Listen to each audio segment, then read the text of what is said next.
Yeah, so therefore, the host that can do it. Yeah, I don't know. I don't know how that works in other people, but yeah. So we're being recorded now. So welcome.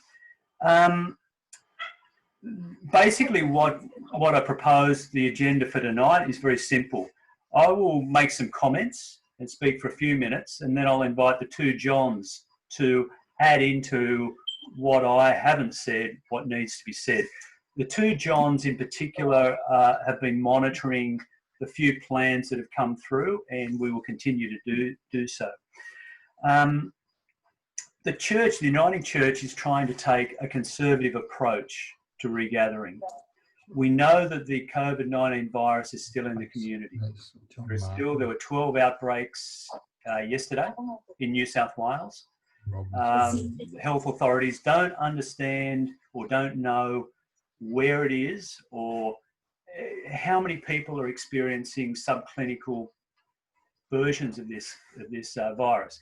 For example, just to illustrate that, when I started work at St Vincent's Hospital many years ago, I had a test for Epstein-Barr virus, and that's the virus that causes glandular fever. And the test came back that I had antibodies towards Epstein-Barr virus, which means I'd had glandular fever at some time. I have no symptoms of it. I may have had sometime a cold or a flu-y type of thing that was actually the virus, but it had no clinical effects on me. I didn't go to the doctor, didn't feel sick. My wife, on the other hand, had glandular fever and spent 8 weeks recovering very seriously, ended up in hospital at one stage. So different people can respond to viruses in different ways, and some people get a subclinical dose, and they're the doses we don't know where they are or who's got them in the community. So what health authorities are saying to us quite clearly is the virus is still there. We don't know where or how. So we need to be vigilant. Even though we think everything is safe, we need to be vigilant. So the Uniting Church is seeking to take a conservative approach because the thing we don't want most of all is someone in one of our congregations to contract COVID-19 and end up in hospital and even worse, die. So that's the bottom line. We are trying to protect everyone we can. And we can't control who comes into our churches. We can, people come in, they might be visitors who have been watching us on the screen. We don't know where they've come from. We don't even know where the people in our own congregations have come from. So we need to be extremely vigilant in what we do. The Synod Presbytery Leaders meeting heard the other day that what church councils are ultimately responsible for making this decision. It's not a synod decision and it's not a presbytery decision. The synod's capacity is to file the plans that come to them. They cannot review every plan. We as a presbytery are going to try and review the plans as they come in and provide some feedback and comments. But ultimately, it is the authority and the responsibility of the church council. Now, that means if you make a decision to regather or to have any groups or groups come into your church in any way, any decision around this, and something goes wrong, i.e. someone contracts the virus, your church council needs to be able to show and demonstrate that you have done everything possible and reasonable to keep people safe, that the plan you've got is adequate and has been enacted. And if something goes wrong and you're found liable, there will be I think it's an $11,000 fine on the congregation, on the church council, and individual members may also be fined. Okay, so that's the government rules. That's not ours. So the authority and the responsibility is clearly on church council. So we want church councils to understand that when congregations are pushing you to regather as soon as possible, they're not liable. You are. They're not responsible. You are. And that's an onerous responsibility for every church council. Now, we've got a range of church councils already talking about this, from those who are very conservative and saying, we're not going back for a while. No, it's just too difficult and we want to be safe. Particularly some of the larger congregations that are saying, well, look, we could only fit 40 people in our room. You can only have 50 at the most anyway at the moment. We could only fit 40 people. How are we going to stop more than 40 coming in? So we may get to 44. How are we going to tell those 4 people they can't come to church? So there's things to think through. The plans you should have, if you haven't, let us know. There is a plan that the government has put together, an outline of a plan that you need to fill in, and you need to fill it in thoroughly. Some of the plans we've received back are very thin. You can't put in there, we have a cleaning plan. What is your cleaning plan? Do you understand the difference between cleaning and disinfection? That's clearly on the government side. You need to clean surfaces to remove grime and dust. Then you need to disinfect with a commercial grade disinfectant, either 70% alcohol based or chlorine or ammonia based disinfectants. And that's every surface. That's doors, door handles, seats and pews, tables, objects people touch. Anything that people touch, you have to clean. So this is all in the government's report. Excuse me, Chair. Would you be able to ask if everyone else to go on? Oh, could everyone put onto mute? Is that coming through? Hang on. There's some speaking happening. Yeah, I think everyone's on mute now. Is that better? Okay. So the cleaning regime, I've been speaking with my wife, who's a church counsellor at Northmead, and the cleaner there. And it's been quite we've looked on the government site and had to actually interpret what they mean in terms of cleaning agents and how often to clean their cottage that's used by some counsellors and what that actually means. So the cleaning is to disinfect the whole of the building before you use it and after you use it. It's to disinfect the toilets regularly through the use of them. There is no food to be used or consumed. No singing. No wind instruments are recommended not to be used. If there's a solo or sing, they need to be at least 3 metres from anyone else, and any musicians need to be spread out. So there's quite an onerous set of plans requirements that are required by the government for regathering. So when we hear Gladys Berejiklian say, well, you can have now 50 people at worship, there's a whole lot of regulations and rules underneath that. And we're treated almost like a commercial entity, like an office would be. So I think they're the main things that I wanted to say. We as Standing Committee Executive were encouraging conservative and slow movement back. There is no need to rush. Let's do it properly and let's be careful in how we do it and manage it and think through all the different possibilities and requirements before we move back into worship together.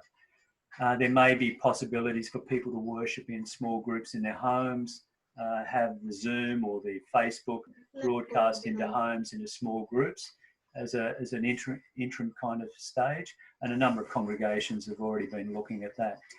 The other thing is, if you are interested in renting or considering renting your property out again, or allowing the people who rent your property, lease your property for different activities to come back, what we're recommending is that there be 2 plans made. The Church Council write a plan for how you will leave the property and expect it to be used by that group.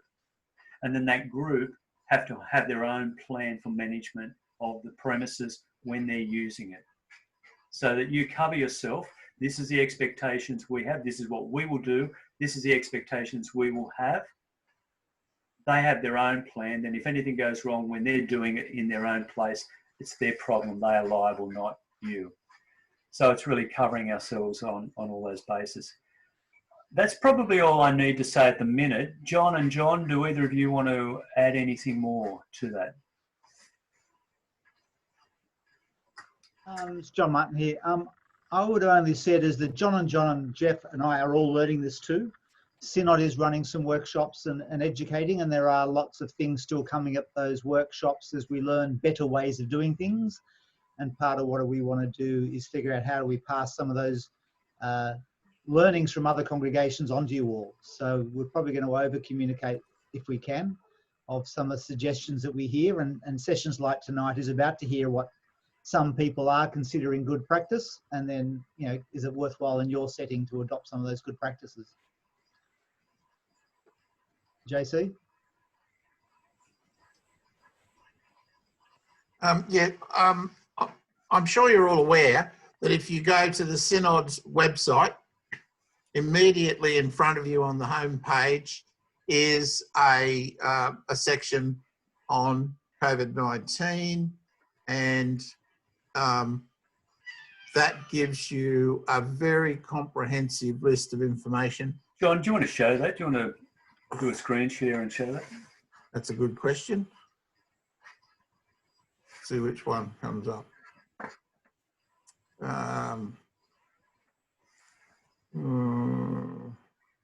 There it is. Can you see that? No. Anyone see that? Right. What about now? Yeah, that's it. So that's the home page of the New South Wales. It's New South Wales nswact.uca.org.au. It's this one here. Tips, tools and tips for COVID-19 Safe Roadmap. You open that and it gives you the roadmap, the 5 principles, various other bits and pieces. And down here, and look, I'd just like to emphasise that it says here, select your activity. That means every single activity happening on the church premises needs its own COVID safe plan. It's not one plan fits all. And down here, of course, is guidelines for each particular types of activity that you may be wanting to do. So it's very good information, particularly here. Further, if you go here, you'll see further down there are things like the plans itself, templates. There's posters and signage you could use for display. But this one here in particular is well worth looking at, and that's how to clean and disinfect your workplace. Because it talks about, very specifically, about the use of things like quaternary ammonium compounds, fluorine base, etc. And Jeff can tell me far more than this than I know, but with a virus, the way to kill a virus is to oxidize the virus, and it's oxygen based, it's quaternary ammonium compound based, it's chlorine based. These are what kill viruses. So you've got to be very particular about the difference between cleaning something with a surfactant to break down dirt, like detergent, versus then sanitizing the surface with the types of compounds needed. And they talk about it down here in definitions. Like it says, disinfectant means products labelled as household disinfectant containing more than 70% alcohol, quaternary ammonium compounds, chlorine bleach or oxygen bleach. These are what kill the actual virus. Soapy water won't do it, although when they say with hand washing, soap and water is what remove potential contaminant from your hands. But then that should be followed up with a sanitizer product. So I do recommend this to you. It's some wonderful reading. It'll keep you up very late at night or send you off to sleep. But there's a lot of information gone into this, and it's well worth your time. John, can you just go back one. Back to the other sheet there. Where it's got, where it's got a bit further up. Yep, This is worship, including Sunday school. I had a correct. question about youth groups and other activities like youth groups. They don't exist. So there's no permission given by the government for youth groups as such. Youth ministries and children activities are about Bible studies and gatherings like that. But the running Yes. around and doing games and food and that we would normally do with a youth group are not prescribed yet. They're indoor activities that they're not. Yeah, Jeff, it does refer to this here, children, youth and young youth ministries. Yeah. It's very specific. It's places of worship may only be open to the public for weddings, funerals, or for what they describe as private worship. Unless the activities are directly connected to the worship, they should continue online. There's no blanket opening for youth groups. And for worship, coming up here, it talks about, it says including Sunday school in worship. Sunday school is okay. So they see Sunday school as being a connected component of the worship itself. So if you were having a youth Bible study, you could that would be worship, but not with games and food and all that sort of stuff. But yeah, but a Bible study or prayer group or something like that. Yeah. So you can also read if you've got. I mean, most groups that have got food ministry, soup kitchens and so forth, would have already been through this. Op shops, if you have an op shop and you're considering opening, there's another plan to do for that. Sporting groups, I know one netball club or two netball clubs are already doing their plan for netball. a couple of soccer, I think, Soccer clubs. and Holroyd soccer teams have put in plans for when the soccer kicks off again. The other thing you must do is when people come, if you do open, when people come, is to ensure that everyone who comes in doesn't show any symptoms. So if you're going to the extent of, say, Bill Cruz at his Loaves and Fishes, they take everyone's temperature as they walk in, volunteers, staff, and the clients that come in with those new touchless, whatever they're called, touchless thermometers. And if anyone's got a temperature of I think it's 38, they're not allowed in. So it's that strict that the government's seeking that we would be, and that's not an easy thing to do. So you need to be prepared that if someone comes in with a sneeze or a cough, to actually ask them not to come in to church, to go home and look after themselves and isolate. And if you're not sure, get them to get a test. So they're the kind of restrictions that the government have put on us so far. Yeah. Anything else in any of that, John? Look, there is a sample. I'll just open it up. Is that coming up on your screen, the Word document? No. Okay. Wait on, I'll just move it into a screen that is. Is that better? You getting that? No, not that screen. Okay. You haven't clicked it. Sorry. You got too many screens, John.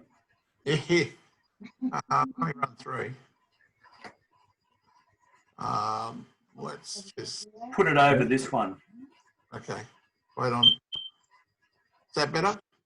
No, Any good? no. John, I think you have to actually select it from your share screen option. Okay, let's have a look here. Oh, go up to view options. New share. There it is. That's a question from Lee and Graham. Share. There you go.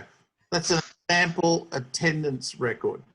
Now, there is some contradictory information around this.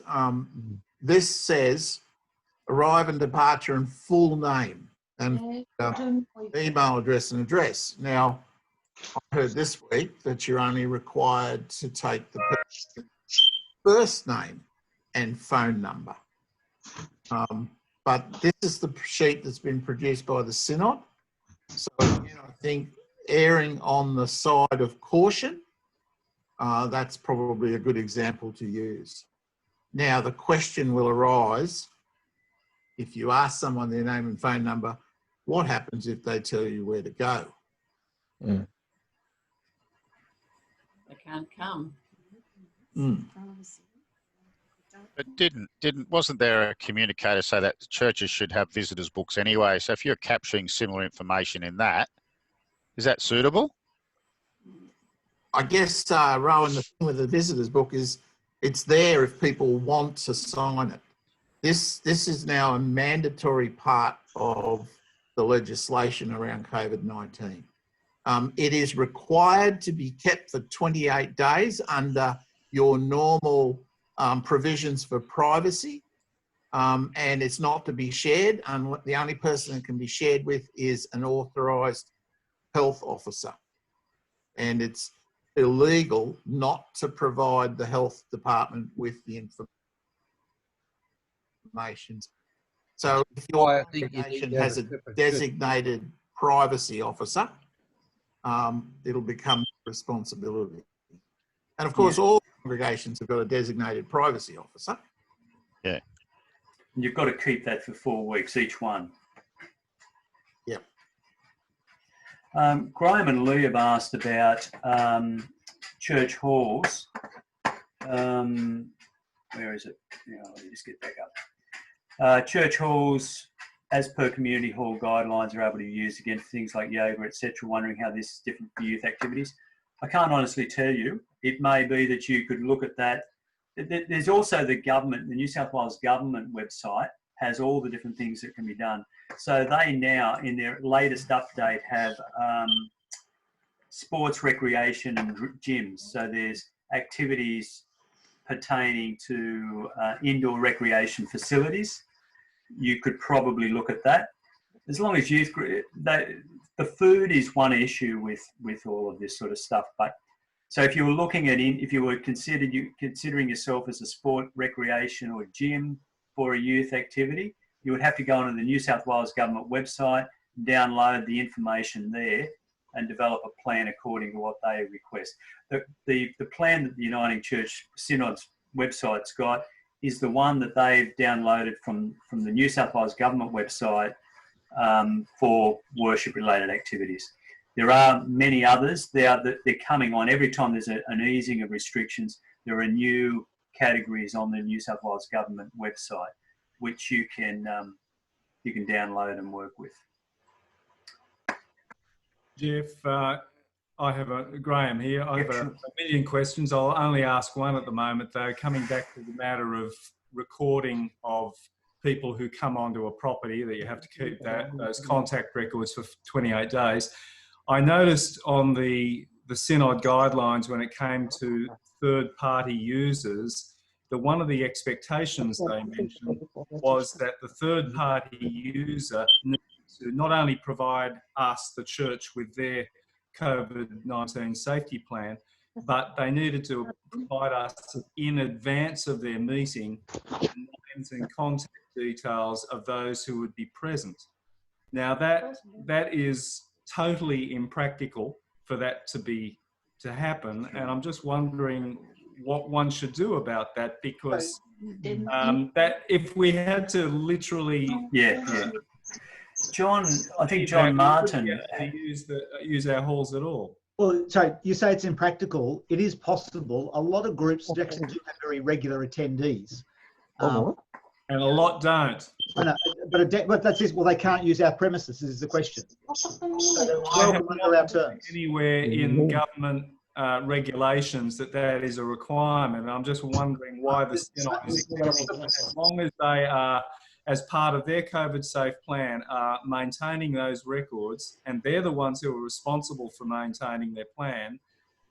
No, but we're the ones responsible. To understand why that restriction would be placed. Look, I'm happy to go and talk to Synod about it, but I understand it is that Synod's responsible for if they muck up on that site, and not the tenant. No, the church council, John. or the church council, sorry, Yeah. church council. Therefore, they want to have you to have those records at all times in advance. And if you don't follow that, you don't use our site. Now, happy to question why, but that's how it's been done. Yeah, but John, just say down at Quakers where we've got AA, it's a beginners group, so they do get a generally similar people coming, but they also have the opportunity for people just to drop in.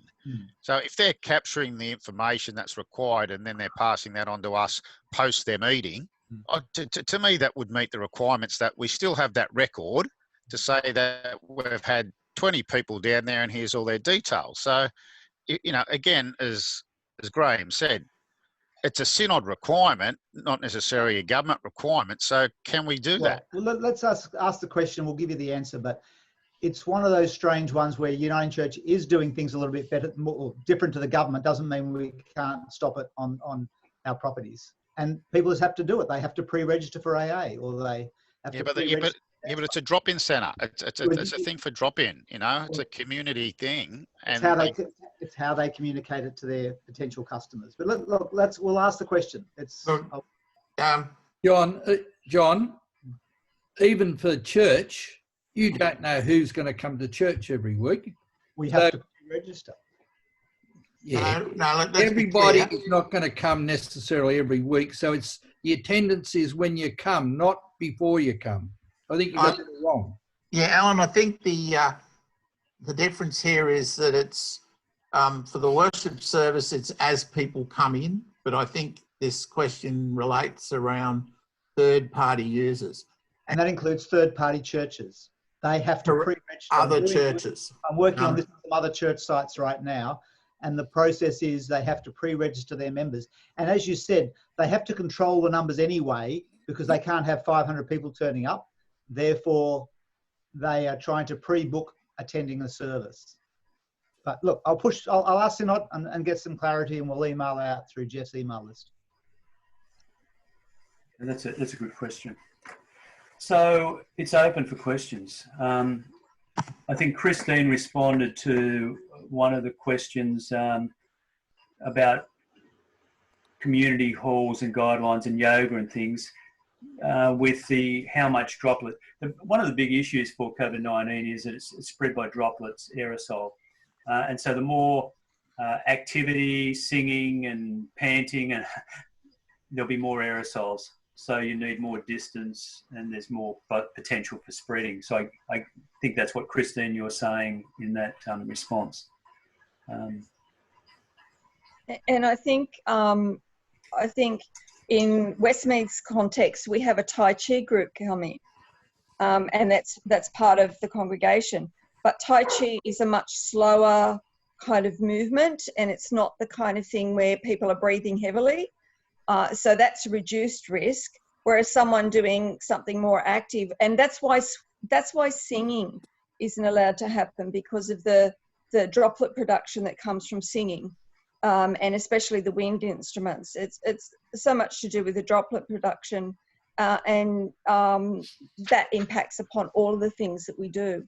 And so those of us that do have drop-in kind of activities, we have to seriously take on board whether we're prepared to, what cost is involved in relation to that and the health. And also the kind of cleaning. For example, we have a cafe where people drop in, but we're not going back to that, because the way of cleaning all the crockery, etc., is with a commercial dishwasher, which is high in the droplets.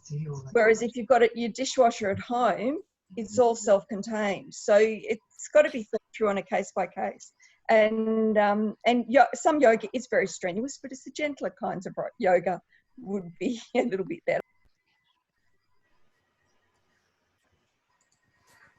I'm just looking on the Synod website under third-party hall hire. That statement's gone. The statement's gone, so I think that's a non and void statement now, Graham. Oh, okay. That's changed very It's recently. not on there. I wish they told us, but yes, it's not there right now, and that's where it was. Okay, thank you. That clarifies that. And While I've got the microphone, can I ask another question? Sorry, just on that. Go on. third-party congregations are treated like hall hirers. So they're supposed to fill out the community centre and hall safety management plan, not necessarily a worship safety management plan. Even though they're doing worship, they're treated as a hall hire. Whatever the differences are, I don't quite know, but that's what I heard today.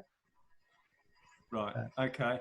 Go on. I think a significant question for many of our congregations who have multiple users of their facilities is the question of cleaning between groups. And I think we would like to know whether it is sufficient to make sure that it is part of the COVID safety plan for each group that they take responsibility for cleaning all the hard surfaces, etc., in accordance with the regulations before and after their activities, because it's simply not feasible, either financially or practically, for congregations to have cleaning conducted by somebody else in between every activity. Is it my understanding that it is adequate, that it be part of the user's safety plan to do that cleaning? But I'd like to hear feedback on that. Certainly that's the expectation that most congregations we're talking to, that if they want to come back, they assume the place is dirty and they disinfect it when they come in and they disinfect it when they leave. Right. But the onus is on the congregation to ensure that happens. Yes. So technically, as I would read it, technically the owner of the property, that you're an employer, you have to ensure that if you were a business, you would have to clean and disinfect the property before and after every shift that happens through the day. And so, do we need to provide supervision then? Is that what you're saying, that we need to have somebody actually present to supervise that each of the groups does the cleaning? You're responsible. I think that's an interesting, really interesting question, It Graham. is. Ultimately, the legislation says the responsibility falls back onto the person responsible for the property. Now, in our case, that is in the church council. The problem you face is that you have to ask yourself, what happens if something goes wrong? So an investigation, say there was an outbreak that's put and it was centred down to a third-party user group, and they come in and they look at the plans and they say, where is the oversight of the church council over the third-party plan? Who was actually seeing that it was happening? Who's the responsible person? So yeah, but John, hang on. There's no grey areas in the law. Yeah. But I'm working back in a number of offices, right? You know, and we're a tenant and we've got a landlord, and the landlord, you know, is responsible for doing certain things, and the tenant's responsible for doing certain things, and the landlord doesn't supervise the tenants' cleaning of their premises and things like that. They put the onus on us to do certain things and to make sure that, you know, we don't have, we have processes in place, but they don't turn around and say, oh, you've got to do this, you've got to do that. But they maintain the common areas. Now, as a church, if we're maintaining all the common areas through our cleaning, and as John said before, we put the expectations onto the third party to make sure that they also have their systems in place and follow the hall plans and all that type of stuff. And most of these plans have just got a title on the top of them and not much of a change. But, you know, the whole thing about supervision and that, it's, you know, because next week the government could turn around and say, oh, listen, everything's okay, don't worry about it. So I think we've got to take a risk approach. But what I'm hearing from Presbytery and Synod is it's up to you guys. You guys are going to cop it. But is there any guidance from Presbytery or Synod to say we don't want churches to open, right? Because we're taking this carefully. I mean, you guys are the governance. Didn't I say that? Didn't I say we cannot? We would love to just tell every congregation, no, you can't open. till the government is absolutely clear, you cannot open. But the way the church is set up, your council is the authority body at that level. So, Yeah, I agree. But in so COVID times, John, in COVID times, Jeff, you know, I know we've got the governance of the Uniting Church and the structure that we've got, but in COVID times, things are a little bit different. But what I'm hearing is, if we follow the government rules, we can open doing certain activities, providing we follow the government rules, and that's due diligence. And we're essentially saying, make sure you follow them to the letter. Yeah. Right? Yeah, the deep spirit of it. In this case, your business might lease premises, but you're the only ones who use that premise, that office space.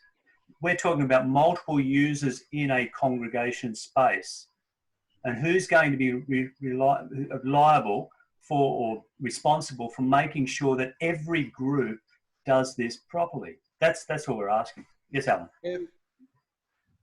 In our hire agreement that we have with the hirers, we're going to have a requirement that they do have to clean and they will be responsible. And as part of finishing off the attendance sheet, we'll be asking them to sign that they have completed all the cleaning and give that back to us. We can't be there all hours of the night waiting for them to finish. But you can do spot checks. You can do an occasional one, yeah, but it's still not as good as being there every night, is it? But it might be in the morning. Like some groups are actually charging more to the groups at the moment and paying someone to do some of that cleaning. That's what some churches have chosen to do. Yeah. We haven't got the personnel to do it. Yeah. One of the questions I have is, I've just been reading that cleaning sheet, and there are two components to it. It's actually looking a little bit better than I thought it was going to be, in that it talks about on one side the regular cleaning, and that's actually cleaning, not the disinfecting. The left-hand side of it is disinfecting if a case of COVID has happened. So there is a rider there talking about if it's in a health environment or if it's another one. Elsewhere it's not. It's you've got to clean and disinfect. And then there's an additional thing if you have a case of outbreak. Well, the fact sheet's wrong then. Yeah. You need to have a read of it. Yeah, my understanding of the fact sheet is precisely as Christine said too. The one I'm reading says that you've got to clean and disinfect from the New South Wales government. Well, is that the Safe Work website? The Safe Work document? That's the one, yeah. Yep. Yeah. So the Synod, the Safe Work Australia says, for routine workplace cleaning in a non-healthcare workplace, physical cleaning with water and detergent is sufficient. Water and physical effort alone will not kill the COVID virus. And then it goes down with a great table that talks about routine cleaning versus following suspected or confirmed case. No, if you workplaces must be cleaned at least daily. Cleaning with detergent and water is usually sufficient. Once clean, surfaces can be disinfected. And that's dependent on how often it's saying you might not have to disinfect it every day, but you've still got to disinfect it. It depends on how much use it gets. I would say that there's some contradictory. You should prioritise cleaning and disinfecting surfaces that many people touch. Yeah, because what I've been doing is trying to make sure that, and this is what we were doing before we were closed, was to make sure that morning, like before and after, was going and using sanitizer, and so cleaning then sanitizer and leaving it for till the next time. But reading through that document, there are a few contradictory statements there, so it's open for confusion. Sorry, Christine, I think the overriding case that we're referring to is the last sentence before section 1.2, which says all workplaces with high volumes of workers, customers or visitors. We have places where we have high volumes of customers and visitors. Not that there's been a suspected case on our site, no. But high case of a lot of people going through, we don't know who they are, from random groups. That's then classed as a high place of visitors and workers. Okay, so in essence, Yeah, so it depends really on what our congregational setting is. Some will have far higher numbers and some of us will have far smaller numbers. So it sounds as though that there is some discretion around that. As you can see, this is extremely complex and we're flying by the seats of our pants. So it's changing every couple of weeks. Yes, Jeff, I'm just thinking, I'm hearing you talking about this is right, this is wrong, this is, I'm just wondering of a second language Caucasian, English is a second language, how much more they will be confused. Absolutely, absolutely. Yeah. I think there are some other language things on the New South Wales government website. I'm not sure. Senator is looking doing some videos on all of this for people. Yeah. So where are your congregations sitting? Are many congregations considering regathering at this point?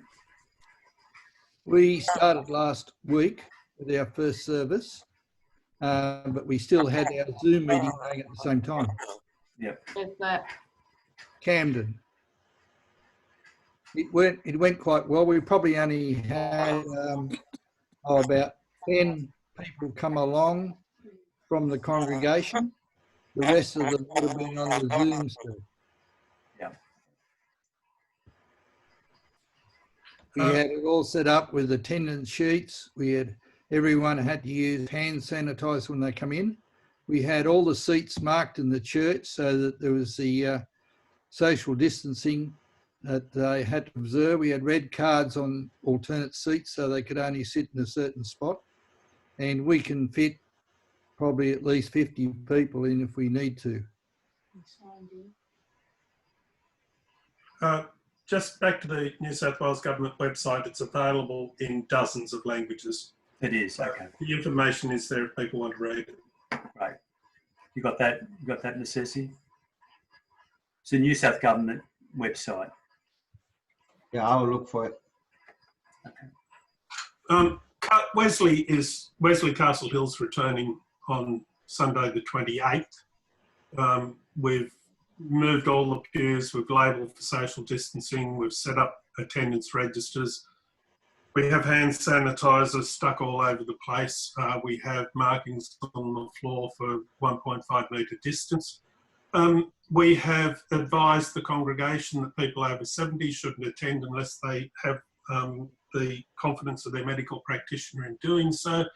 We've surveyed the congregation and about 25% of them have indicated that they'll be returning, which will give us somewhere between 40 and 45 people in a church that has capacity for 50 people on the 4 square metre rule and on the 1.5 metre distancing rule. It's been a lot of work, but we've got plans in place.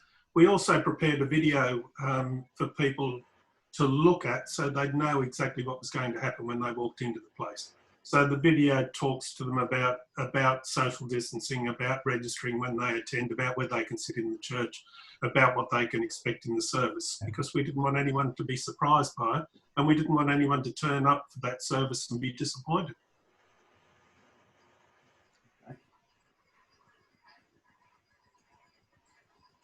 What other questions have you got? Let's discuss the question about money handling. How are you going to handle cash? You can't pass the plate around, so we left a plate at the front of the back, the entrance of the church, and any collections people just had to put in the plate. Yeah. How was it then handled? Sorry, how was it then handled after it was collected? Someone had to count it, someone had to handle it. Well, they'd put gloves on and count the money with the gloves on. Okay. And that's a lot of fun. Yep. Oh yeah. Yeah. Oh yeah. So, Rowan here, Quaker Hill. For small groups within the church, we've got to do a review. We've got a steering group of 2 people plus our community worker. They need to do a review.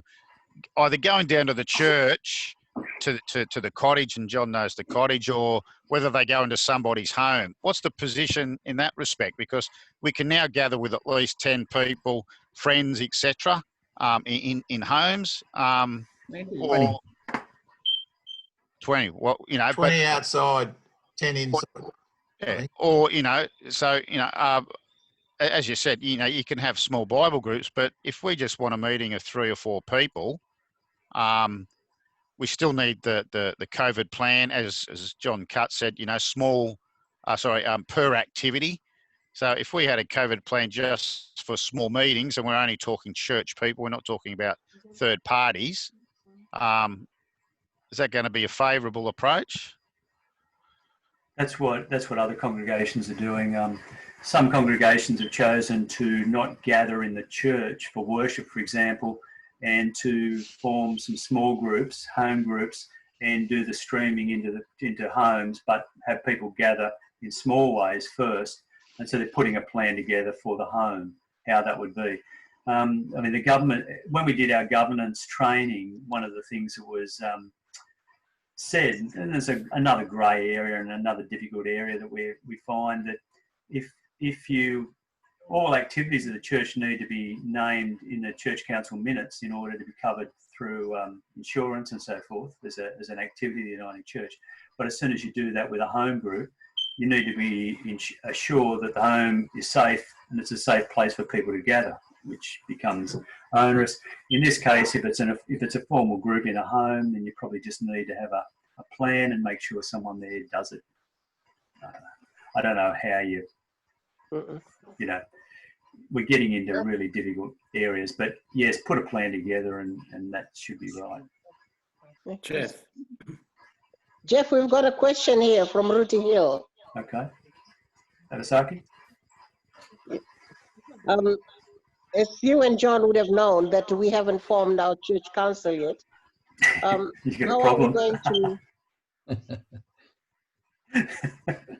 How are we going to start off, and who does the preparation of all that? I'll throw that one to John. Sounds like a job for presbytery. Thanks. Take responsibility. Talk to John Cutts. Well, it's not from our lack of trying, Avasaki. Great fit fast, John. Yeah. I'm happy to come to Rooty Hill the first occasion we possibly can and run your ballot. But you need a plan for it first. In the meantime, what do we do? Safety plan. Who does that though? Because they haven't got a church council. Well, we're right back to the start of that question. Going into a circle here. Yeah.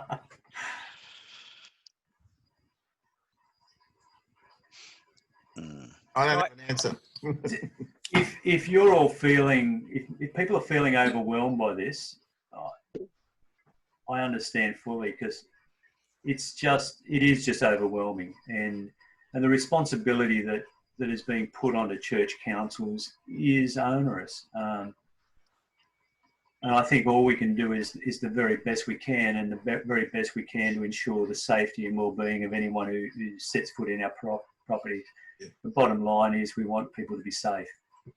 Good. So we do everything we can. If I come back with an answer, I've had 30 seconds to think about it.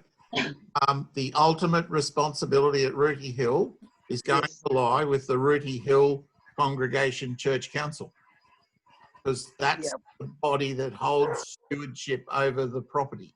I know that they look at the Rooty Hill Fijians as in a partnership with them, but from an official perspective, the property is under the stewardship of the Rooty Hill Congregation. Okay, so they decide for us. Yep. And they set up a plan for us? I would suggest that you write your own plan and give it to the church council rather than them have to try and do it for you. Okay, yeah. I think Elaine had her hand up. I just saw her. Yeah, well, I was just going to report in for Glenbrook that we haven't started anything yet, but we're sending out a survey that's based on a St Andrew's that's in Victoria, that's a similar sized church to ours, and also a Springwood survey. So have you done your survey, Springwood? Yeah, have you done it? We've sent it out, and it's in the process of people filling it in. So it's to kind of guide us as to where, amongst other things, to guide us where our congregation is up to in terms of the level of felt need to come back to face-to-face worship, knowing that it's going to be a transition at some point. So it's to help us gauge when we feel it's the right. Well, so we've included some of your questions on our survey, but it hasn't gone out yet.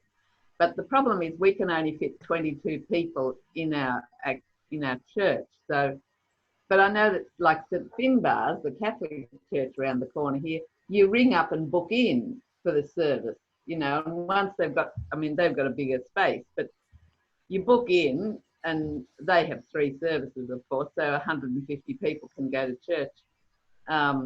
But anyway, we're going to send out the survey, and then somehow there's going to be formed a representative group that's going to be called a heart tank rather than a think tank, and do that sort of process. But also we have a Taizé group that if we had 10 people there, that'd be a really good attendance. So I'm in the process of trying to work out a COVID-safe plan for that group. I haven't finished it yet. I'm just gathering all the information and the cleaning materials and support people. But yeah, that's a separate thing because it's only a small group and it comes under a worship heading. So yeah, that's what's happening at Glenbrook. But we're continuing online, and we're giving out stuff to people who don't have email and internet access and things like that. So. Would I just be able to ask a question? Sorry, John. No, you go, Trevor. We're hearing a lot of stuff about external third-party hirers. There's no suggestion that we've got to redocument their requirements, have we? Just a simple covering letter from the Church Council saying that, as a consequence of COVID, the following additional requirements will be placed on third-party hirers, because if we had to go through and redo all the user agreements and so forth, that'd be a fair bit of work. Am I right in thinking that we can cover it off with a letter? No. Where's John Martin? Yeah, I was just thinking about that. Look, I'm fairly sure that user agreements have some flexibility that you can have interim arrangements. Yeah, I would, yes, just have it in writing though. It needs to be on file. Yeah. That you have instructed them they welcome back under COVID restrictions with these restrictions, and then specify cleaning in a bit of detail. Don't just say cleaning. So in the COVID safe plans we reviewed so far, when you're just saying cleaning is required, doesn't give us any confidence that people understand what they're doing. So it's good to see customized to your circumstance what that means in your circumstance and how many people. It's a multi-use site or a single-use site. Because even multi-use at the same time is even worse in how you do that. Can I say what we've done is we have provided the cleaning materials and the cleaning instructions, and we have told our users that they must follow the instructions provided using the materials provided. If you want to do that far, a lot of congregations are assuming tenants will bring their own materials in. Yeah. The other thing to remember with the third-party users is that it says on the site for cleaning that fabric material can hold the virus usually for 24 hours or so, and harder surfaces maybe 72 hours. So if there's space between groups, then the longer the space between groups in terms of days, the less likelihood of contamination being passed on. So the cleaning process can be a little bit more moderated, if you like. If groups are using it every day, then it really does need to be properly cleaned every day, disinfected every day if it's high use. David's waving his hand. John Katz, Yeah. will Rooty Hill Fijian be classified as the third party? I wouldn't think so. I don't want to talk about you in the terms of being a third party. You are a non-church council user group. So I don't want to say you're a third party, but in reality, if you look at the practical sense, you are in fact a third party. Yeah, that's what I'm hearing. So Yeah. my hearing is right. Yeah, and I know that you look at Rooty Hill Church as a partnership between yourselves and the other congregation, but from an official standpoint, we haven't done that yet because you don't have a church council that can be responsible. Yeah. David Kidd. Will you assist us in making I will our help you application? anything you need. Okay. Thank you, John. Yeah. David Kidd. Unmute David. Or Jeff, unmute David. I can't. David, you'll have to unmute yourself. There you go. Is that better? That's better. That's better. Can I ask a question relating to this safety plan? Yep. You John Cutts, John Martin, Jeff Stevenson, you have that in front of you. Page 1. I'm just seeking a bit of guidance here. Down the page under requirements, for example, provide staff with information and training on COVID-19, including when to get tested, physical distancing, and cleaning. My question is it sufficient to say, yes, we have done that, and the cleaner has the cleaning directions, which I have written down here, or do I have to go into write an essay about exactly what we are listing? I would be making sure that your staff are aware on the websites where all that information is, and make sure they understand, they know how to find it. If your staff don't know how to use a website or something, then you'd have to be able to provide them hard copies of the government. That's what I've just said. I've written down here, the cleaner has cleaning directions. We printed it out, and the list is on that page, and she knows what to do. But do we have to say that we have spoken with her and she has agreed to put the detergent in the proper bottle and wash the tables down, or is that sufficient to cover all our sins? It's more about that you can say that you have trained the person and they've agreed that they've understood the material. Provide staff with information and training. Yes, I've written down here, done that. Cleaner has the cleaning directions. Do we have to write an essay, or is that... No, not an essay. Actually, back up there, Chouchy. That statement... I think I'd just like to tell you a little story.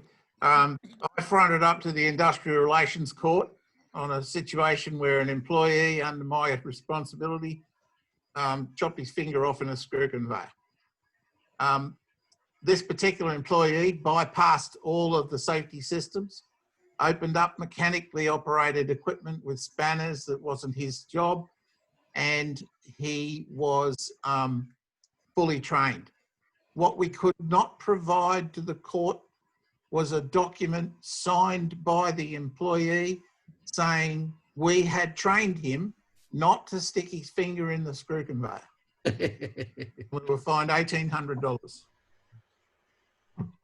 So the question, David, is, Mr. Kidd or Reverend Kidd, prove to me you trained that person. So you need to have a record that they acknowledge that you trained them. So what we can do then is to give the cleaner that page and sign it to say, this is for you. She can sign it to say, I understand it, and that would cover us. Yes.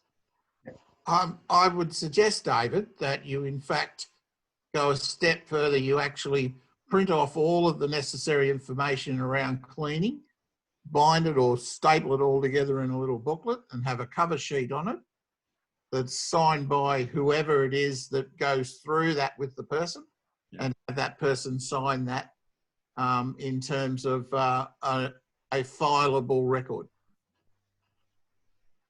And I can see a yellow hand. Does that help, David? Graham.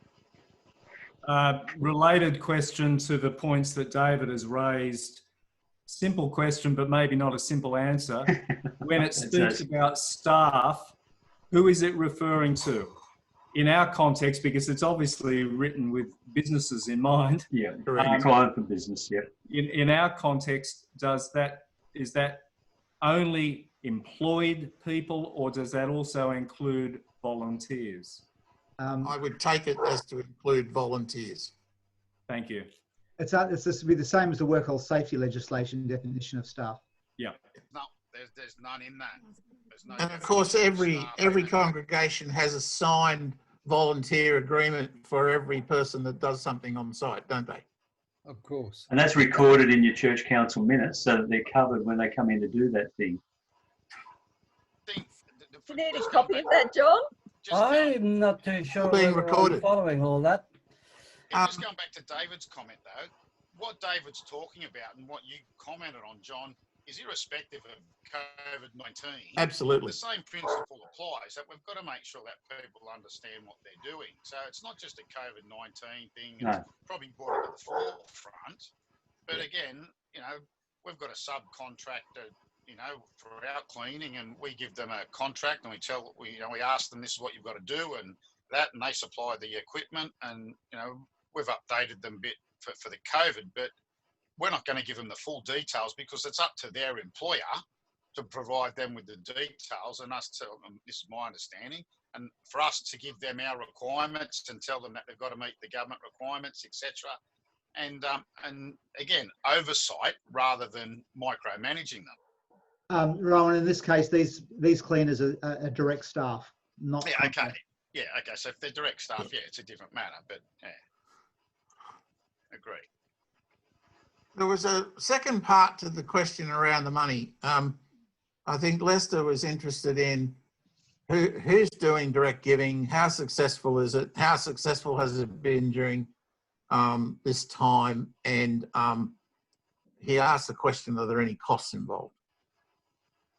For direct giving direct, the UFS program, there are no costs involved. It's just an EFT transfer into a bank account, and UFS has all that information on their website. Our stronger congregations, even have 60-70% of their income comes through direct giving, and they've maintained that income during COVID, where there's cash involved. You know, those congregations have been reducing in income. Some congregations have moved up in the amount of direct giving over the last couple of months because of COVID and encouraging people to direct deposit. But you know, some people are uncomfortable with it. It's not a mandatory thing. But I think that has certainly paid well off for us. It's certainly paid off for those congregations that have actually embraced it over the last few years. Lester? Sorry. Yes, our direct giving at our church is working well. That wasn't the reason for my item. It was whether any churches have tried to go cash-free completely, and that would involve possible use of an EFTPOS machine. And I'm just wondering if anyone is doing so, and how costly are they finding that? I'm not aware of any congregations in PNP that have an EFTPOS machine for their offerings. Unless someone puts up their hand.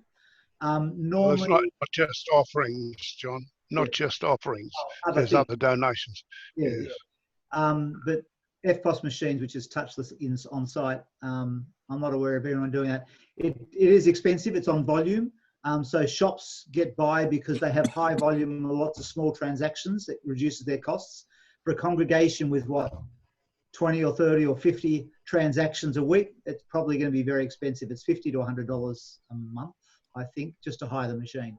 We looked at it for the preschool we've got down at Quakers Hill at Noah's Ark and went away from it, even though we had, 150 families. We went away from tap and goes and stuff like that and just went to direct debit because of the cost of it. Yeah, there is definitely a transaction fee. There are some cheaper ones out there called Square that you're seeing in some shops where haven't got the normal big EFTPOS machine, but you do need the volume to cover your costs. Thanks, John. David? What seemed like hours ago, somebody said that taking around the offering plate is not allowed. Correct. That's not so. It's the multiple handling of the plate or the money bag, the multiple handling. That's my reading. That's our reading of it, in the same way that the communion elements, of course, have to be distributed, but not in a multiple handling way. One person is doing that, and that's what we're planning to do at Windsor. Just one person taking it around, that's the money bag, and the one person at the appropriate time will take the communion bread and then the tray of the communion wine, and others will not handle it other than picking up the bread and picking up their small glass themselves. Yeah. So that's our interpretation of it. It talks about multiple handling, not single handling. When you're setting up the communion, you need to be very careful not to be breathing on the communion juice, on the bread, using gloves to cut the pieces. You can't have a loaf that they break off. You should have small pieces and not do what I did at Camden the other day and mess it up. I mean, it is hard. You just get into a routine and you do it. And I found myself doing the wrong. I realised later that I'd done the wrong thing when I distributed at Camden the other day. Well, that, healthy. That cutting of the communion bread into pieces before the whole service starts. Yes. Without a loaf. That's what we were going to be doing when suddenly all this stuff put a halt to it all. We were conscious of it again, that it's not handling it, it's the multiple handling of it. Yeah, that's what we did. We cut up some pieces of bread. Unfortunately, Jeff wasn't aware of it, and they were handed out. And with the communion, we're using disposable cups, and just hand the tray around. Each person takes their cup, and then at the end of the service, we throw the cups away.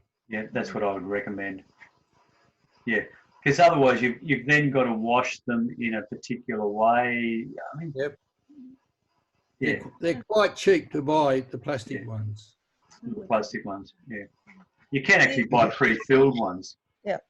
The other thing that you need to be aware of is that if you've got one person holding the tray and everyone's going and getting their own little cup, it's amazing how much contact happens between every little pair of fingers that gets near that tray. You're actually better off with having one person wearing gloves and then passing it out that way. But you have to be very careful. They've been doing some studies of highlighting the contacts that people have, and then using some of the different kinds of light at looking at it. And it's amazing how much is spread, even just by people having their own communion cup. I've had one COVID wedding and 2 COVID funerals now. And I think there also needs to be plans for what that looks like. The wedding that we had did have communion.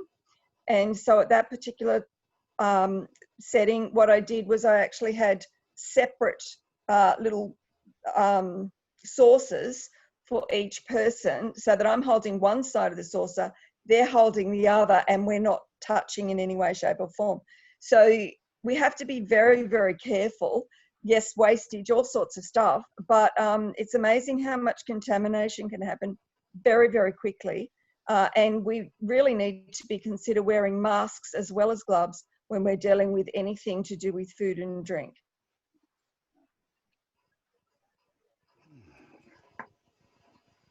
Lots of fun. Yes. Can I just ask one question? Yeah, sure, Robert. Is there any restrictions on the age of the people who should be cleaning? It says vulnerable people should not be cleaning. That's all it says, vulnerable. So people, I think the government regulations say over 70 is that vulnerable, and people with health issues. Okay, thanks, Jeff. Or younger ages if they're Aboriginal and Torres Strait Islander, because of a whole range of medical things that that are often experienced, and also those especially that are immunosuppressed. And one government website says over 70 and another one says over 60. So we've got to be very wise. On the Synod website, there are 3 questions, and that says high risk and vulnerable people should be discouraged from physical gatherings, not be engaged in any volunteering activity. Yeah. I'm just going to share a screen and just show you some of the recommendations on that website. So that one there. You can see that. If you go, this is the Synod website, principles and practice for safe worship, the 5 steps, then it goes down to all the activities. But if you go here, discerning a way forward together, you click there and hopefully it will open. Things to consider before reopening worship. And I think these are really good guidelines. Do we have a compelling reason to return to physical gathering instead of what we're doing now? What we should understand is that the easing of restrictions should not be interpreted as a recommendation to gather for physical worship. Consider how online ministry might continue if people are also gathering in the building. Consider the unintended impact of returning to the most vulnerable in the community. How will we continue to minister to the most vulnerable in our community, noting that returning to physical gathering or volunteering is and will likely remain high risk for the foreseeable future? I think they're important questions. So whatever you choose to do, how do you minister to the whole community? Those who may want to come, but those who can't and shouldn't come along to church. Do we have a sense as to how people, volunteers, parents, children, vulnerable in our church feel about participating and gathering together in the near future? What needs to change for us to reopen right now? Can we develop, implement and maintain a COVID-19 safe plan? Consider improving welcoming processes, especially for those who might have only engaged with us online. So if people are coming to, when you do reopen, are there people who have been logging on and interested? How will you welcome them back into the community? So this is another practical thing that's not about COVID safety. It's about how you welcome new people into your community. By what means will maximum numbers of people be maintained? Do we need some form of ticketing and booking system? So if your congregation is can you seat less than 50 and you get more than 50 there or whatever, how are you going to exclude people if your numbers are reached? Or how are you going to keep the numbers to 30 or 40 or even 50? That's an important thing. How are you going to turn people away if they turn up and they're more than the required number? In the light of the above considerations, what do we believe is the wise thing for us to do? As gathering restrictions are progressively eased, what are some of the good things we've discovered that we would like to continue? We don't want, as a presbytery, we don't want congregations going back to what was. Now, most congregations will say, oh, what was fine. But we're seeing right across the presbytery, we're learning new things. COVID-19 has changed our world and changed our church. What are we learning and how can we adapt to a new world? And how can we use what we've learned in God's mission moving forward in a new way? Are there some things we've stopped doing that we don't need to start again? This is a chance now for some of those activities that have just been going on and on and on forever to actually stop and new things to come up in their place. What new opportunities do we have to engage with and serve our community? how will we continue to communicate each new step to people and those around us? The other thing about communication, what I've noticed is I think connections with people in some situations, many situations, are better in a COVID-19 world than they have in a regular world. I've noticed that a number of people would say, oh yeah, Joe Blow was at church last week. I didn't talk to him, but you know, he was there, I know. But in COVID-19, where we can't meet, they're saying, oh, no, I haven't spoken to so-and-so, Joe Blow or whoever. I'll ring them up, or I'll email, or I'll make sure I connect in some way. So sometimes the connections are actually happening better now than they would have when we meet together, because we take one another for granted. So how will we continue to minister to and involve the most vulnerable in our community, noting that returning to physical gathering and or volunteering is and will likely remain high risk for the foreseeable future? And then there's a number of frequently asked questions about vulnerable people, Synod's position around vulnerable people, singing, greeting one another, pre and post, who can be involved in pre and post event cleaning, how you keep your attendance to the right capacity about morning. If you do really desperately think morning tea is a part of it, how can you do it in a COVID safe way? And you need to be very strict about that. Contactless communion, how do children and families participate, online worship and so on. There's a whole lot of questions there. So I encourage you to go onto that website and have a look at that. That advice. So I think there's some really important questions around what we do moving forward. And we would encourage you to look at what God is calling us as a church to be and do into the future. And it may not be what we were doing when this whole thing started. I think God is can use this time, this crisis, to do something new within the church and within the world. And we want to get in line with what the Spirit is doing and move forward in God's strength. Just a question, if I may. Oh, sorry, Jeff. You're right, Trevor. Yeah. Sorry. I think Synod were going to put together a Word version of the safety plan, because from what I'm hearing, our safety plan needs to be a fair bit of volume, but the actual document provided by the government, once you get beyond about 4 or 5 lines, it all disappears into the electronic ether. And basically, it seems to be only the person who's created the document can read anything lower than the first 4 lines. I had a go myself at actually creating a Word document to replace the one that's been provided by the government. So basically using the same questions that we've been asked to provide. So are you folk, when we send our plans through, are you happy to receive it in that Word format, or? Yeah, please send it. Yeah. Yep. So that's okay with everybody? It mightn't look exactly the same, but it includes includes the same material, and it's just a lot easier to work with and play around and adjust as we deliver. Well, yeah, I think the other advantage, one congregation asked did we have a Word copy, and we didn't, and I think he found someone who could convert the Word version to the PDF to Word or something, but so he could copy and paste. Because if you're doing multiple plans, there is some information that will be consistent. Not everything, but some. So it does make sense to copy and paste where it's applicable. So is Trevor able to send that to everyone, or through John Cutts at the Presbytery office? Yeah, it's not a very glamorous document. It's just basically a document in landscape format that's basically got the questions.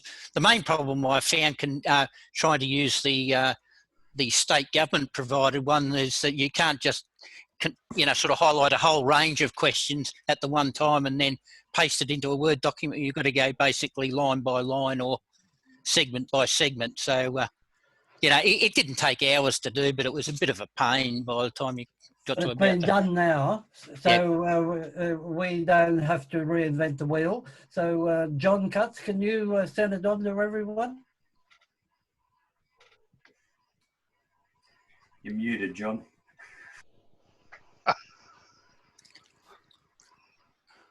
You're muted. Still muted. He's over on that Pacific Isle. Yeah, I know. There he is. It's There he is. down out by the waves. I've actually just opened the PDF document using Word, and look, I've got to say it's still pretty good from a format perspective. So you got it in Word, have you? I've just opened it in Word. So like now, I'm not sure that all your versions of Word will do that. We run Office 365, so we run the latest version, and I've opened it with Word, and it all looks pretty good. But could we put that on the Facebook page? I'm not on Facebook. Can you send it to me on email? Okay, John will send it out. Okay. Yeah. Send it on email, please. Okay. Can do. Is there anything else?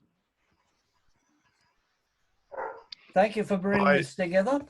That's all right. I'm sorry it's overwhelming.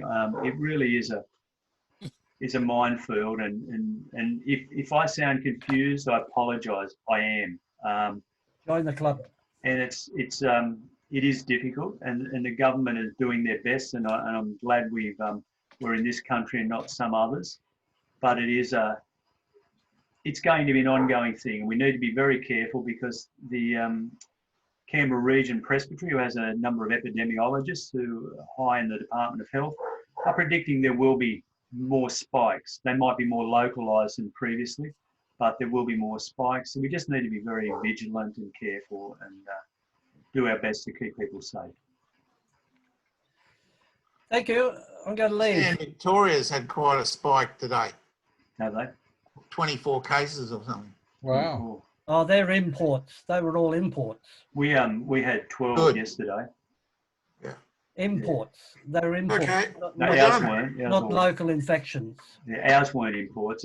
Some were, but some weren't. No. Yeah, some were mysterious. They don't know where they came from. So, yeah. Thank you, Jeff. That's all right, David. Anyone else got any other pressing questions? I'm sorry if I can't see you on the other screen. Now I'll go to that screen. Anyone got any other pressing questions? I'm leaving. The synod is still running their daily. I think is it this weekend, next week, John, or just this week? Certainly, I'm booked into one for Friday. So the synod are running them mainly in the mornings, but I think they were going to add night ones next week. Where there can be more detailed questions with the legal people and Bronwyn and Albert and so on. Yeah. So if you get those plans together and send them into the presbytery office, and we will try and give some feedback. So if we read them and think that there is not enough, you might believe you've done enough, but if you get comments back saying, well, look, what does this mean? It's not being critical, it's being, well, we don't know what you mean, so the authorities aren't either. You might just need to add a bit more, or it might be raising something you hadn't thought of. So that's all. So thank you for your vigilance, and can I just pray before we go? Loving God, we thank you for our congregations who have made such significant and dramatic changes over the last few months, who have worked really hard to make connections or keep connections with one another, to serve you in whatever ways are possible, to keep worship going, to reach out in this new digital way to people. God, we thank you.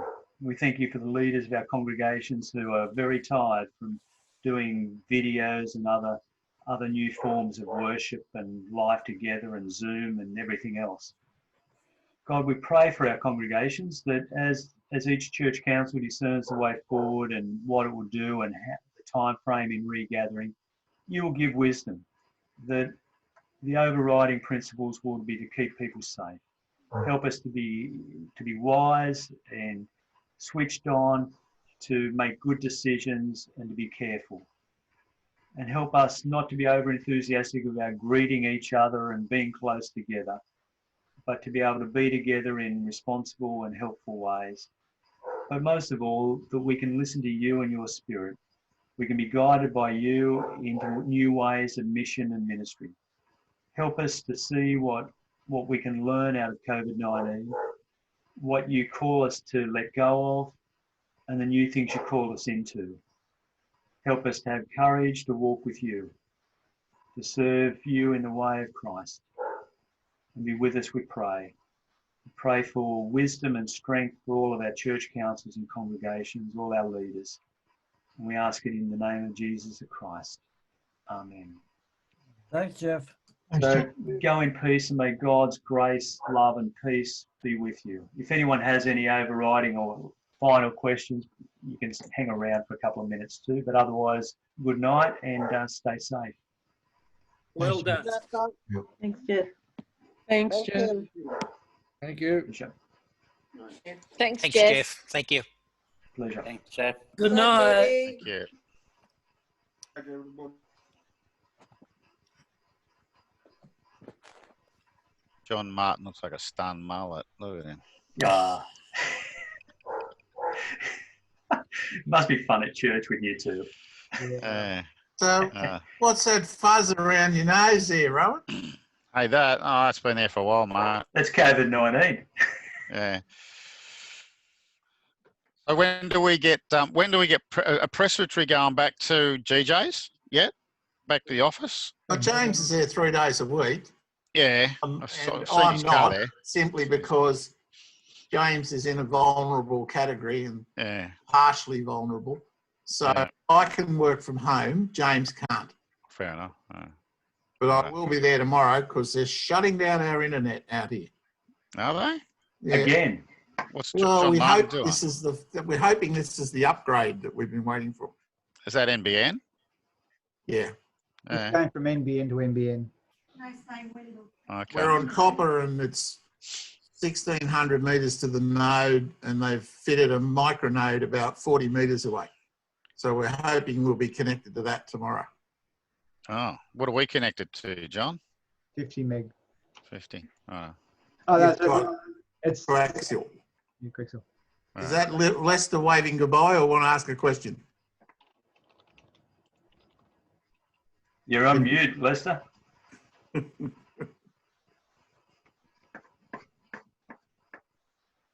Hang on, don't know whether I can. He's gone. He's gone. He's waving. Right.